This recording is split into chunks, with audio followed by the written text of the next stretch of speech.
Hola a todos. Bueno, pues hoy vamos a hablar de un tebeo histórico español que se titula Los últimos de Filipinas, editado por Cascaborra Ediciones, que cuenta con el guión de Fernando Llor, el dibujo de Raúl Orte y el color de Jorge Ob.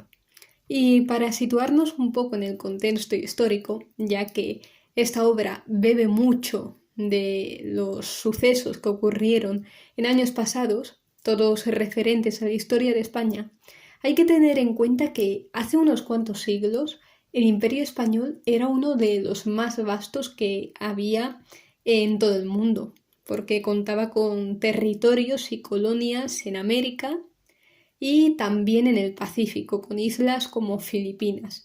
Es por eso que se decía que durante el reinado de Felipe II en el Imperio Español nunca se veía el sol. Lo que pasa es que conforme fueron avanzando los años, hubo territorios que se independizaron. Toda Sudamérica, prácticamente toda Centroamérica, y llegamos a finales del siglo XIX, más o menos 1895, que a España solo le quedaban tres lugares: Puerto Rico, Cuba y Filipinas. Entonces, en el 95 y en el 96 hubo unas revueltas para reclamar la independencia. Además, Estados Unidos tenía bastantes intereses, por lo que estuvo la guerra de Cuba y Filipinas, que de aquí viene el dicho y el refrán español de más se perdió en la guerra, porque al final España perdió estos territorios y empezó el siglo XIX sin tener prácticamente ningún dominio mundial.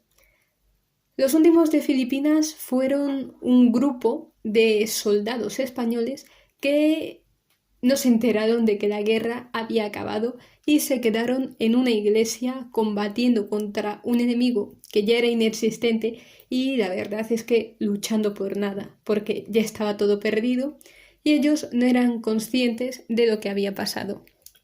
Así que esta obra nos trae la aventura de este grupo de 50 soldados y de cómo llegaron a meterse en esa iglesia, una iglesia de un pequeño pueblecito, y lucharon por sobrevivir ante los bombardeos, nunca se rindieron, tuvieron que hacer frente a las adversidades, y también iremos viendo cómo juzgan al capitán, ya que, bueno, pues lo que realizó fue un desacato en toda regla al no bajar las armas, pese a que algunos enemigos se lo decían, pero claro, pensaban que podía ser una técnica militar de los filipinos y los estadounidenses para que se rindieran.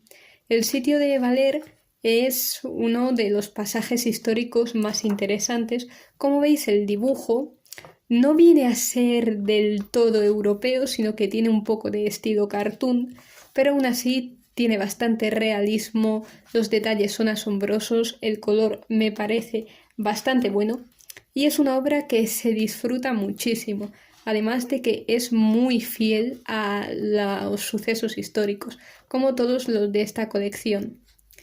Además, aquí se nos contará un poquito como extras realizados por un profesional, que es Miguel Ángel López de la Asunción, autor del libro de Los últimos de Filipinas, de cómo fue la vida de los defensores de Valer, los antecedentes que hubo. Así que es un documento muy interesante.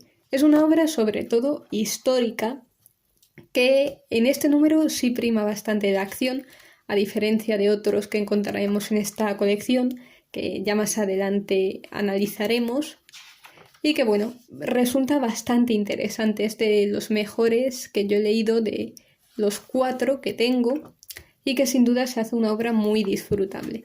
Muchos conocerán el grupo de Los últimos de Filipinas por una película que hubo en 1945 española, y también por su homónima de 2016.